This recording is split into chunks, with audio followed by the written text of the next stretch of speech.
Madame et messieurs les membres du gouvernement, monsieur le secrétaire général du gouvernement, monsieur le grand chancelier de l'ordre de mérite,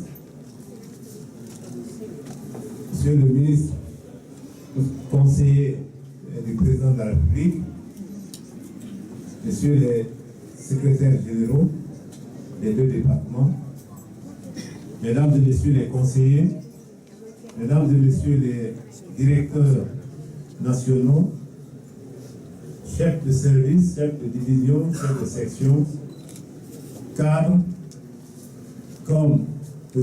Loi aime à le dire, tout protocole confondu. Honoré. Je commencerai d'abord par saluer spécialement la présence parmi nous du ministre de l'Environnement et de sa collègue de l'Industrie. Par coïncidence, pour une fois, ils assistent à cette présentation des vœux. C'est un honneur pour nous, nous les en remercions. Aussi, je ne pourrais pas m'empêcher de vous présenter toutes nos excuses suite à ce petit retard accusé dans le début de cette cérémonie. C'était prévu à midi. À midi, déjà, nous étions avec une mission du Fonds monétaire international qui a pris un peu de temps. Et donc, avec ce petit décalage, au nom du ministre d'État, je vous présente toutes les excuses pour ce petit désagrément.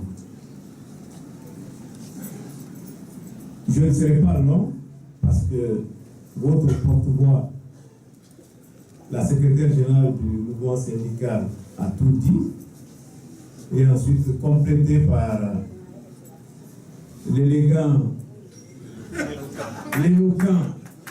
chef de cabinet, un des produits purs de la révolution. Et donc tout a été dit dans cette salle. Et je pense que la cérémonie de présentation des vœux est une occasion pour tout un chacun. D'abord, qu'on se retrouve tous dans un même endroit, et ensuite qu'on tire les leçons du passé, et on se fixe, ou on se rappelle les perspectives de l'année prochaine ou de l'année en cours. Je crois que en ce qui nous concerne, je commencerai par vous présenter encore les meilleurs vœux de bonnes et heureuses années pour vous, vos familles respectives, l'ensemble des travailleurs du ministère des Finances et du ministère délégué au budget.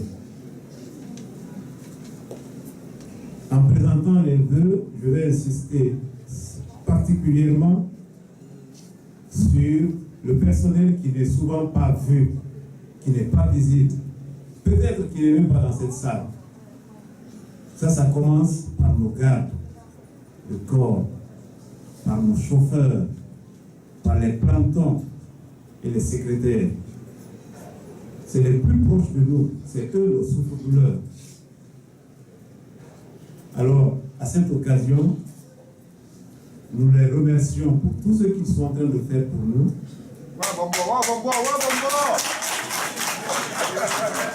Nous savons que c'est difficile. Quelquefois, je m'interroge, je ne sais pas comment il fait, mon chauffeur. Il vient à la maison à 6 h du matin, tous les jours. Il quitte à 22 h, tous les jours. Il est jeune et marié. Les gardes du corps, c'est la même chose. Les secrétaires, on doit les trouver au bureau. Les plantons doivent nettoyer avant.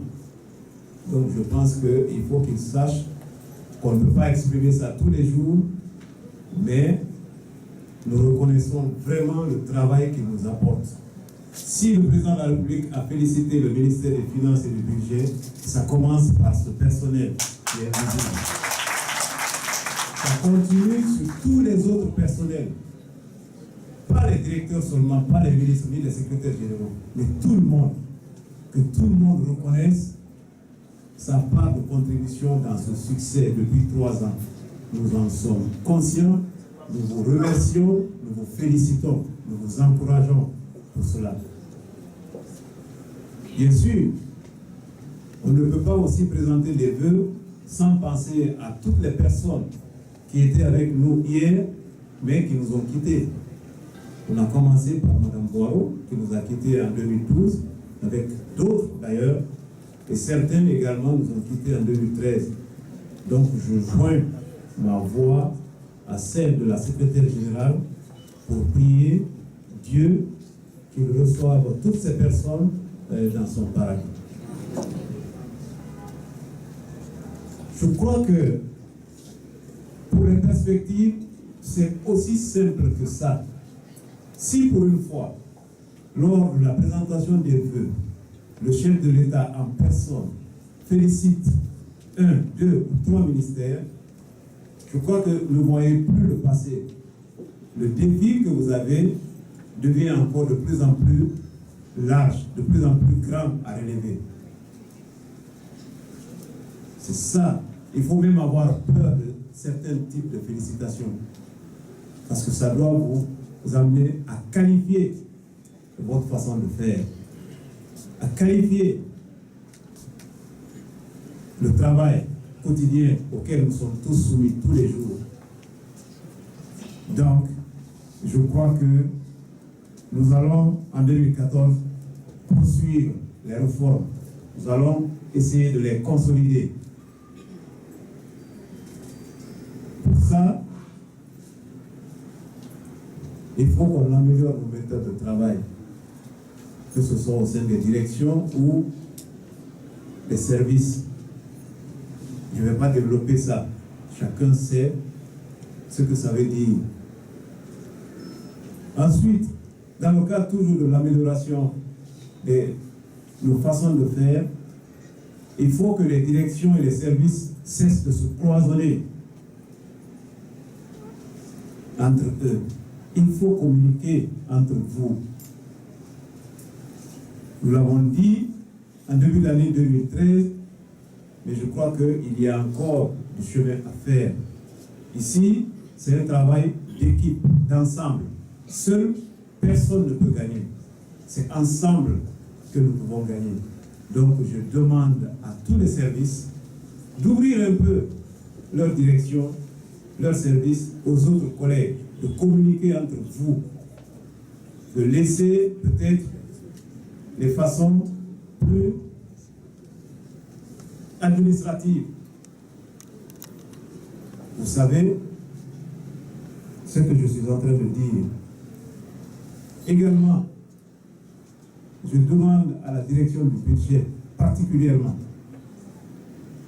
à tous les ordonnateurs et administrateurs délégués, de mettre un accent sur la déconcentration budgétaire en 2014, que ce soit au sein du ministère des Finances ou du Budget, mais également au niveau de tous les départements ministériels.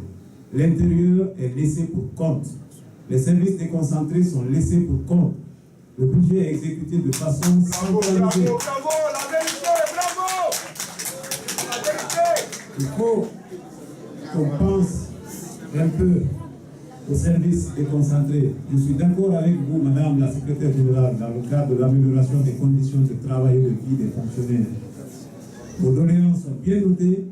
Peut-être qu'on n'aura pas de réponse à vous donner ici, mais je suis sûr que celles qui ne sont pas compliquées à réaliser, avec le ministre d'État, nous allons prendre les décisions adéquates pour mettre à l'aise encore davantage les travailleurs des deux ministères en 2014.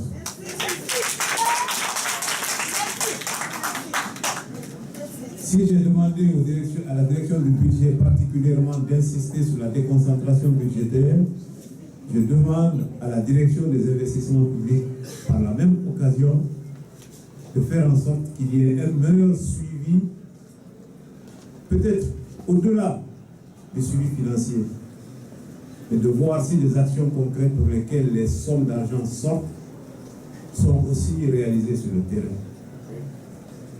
Il nous faut ça également à partir de 2014. Peut-être à travers votre division suivi et évaluation. J'ai dit, vous êtes dans cette salle depuis plus de 2 heures et tout a été dit. Je ne suis pas le dernier orateur, donc je vais m'arrêter là en priant Dieu, que ce soit les personnes qui sont dans cette salle ou celles qui ne sont pas ici, en tout cas, qui vivent sur notre territoire ou qui ne vivent même pas en Guinée, mais qui sont des Guinéens, qui ont des intérêts en Guinée, que Dieu, je ne cesserai jamais de le répéter, souffle le vent de la paix, le vent de l'union, le vent de l'unité dans le cœur des Guinéens, que l'on cesse d'avoir à chaque occasion d'être très nerveux, mais que l'on règle le problème de la façon la plus normale, la plus correcte, la plus respectueuse. Pour exemple, on avait ici un conseiller blanc qui est décédé, mais qui a vécu en Côte d'Ivoire et au Sénégal. Il m'a dit, monsieur le directeur, au Sénégal, les gens peuvent se fâcher les uns contre les autres. Mais généralement, ils ne viennent jamais à la main. Mais je constate que chez vous ici, les gens sont brutes. C'est ce qui se transporte dans la rue souvent. Donc je prie Dieu qu'il souffle le vent de la paix dans le cœur de tous les Guinéens, pour que, ensemble, comme le président de la République l'a dit, le professeur Alpha Condé, nous puissions changer la Guinée, car la Guinée est désormais ouverte aux affaires et à l'investissement privé. Je vous remercie.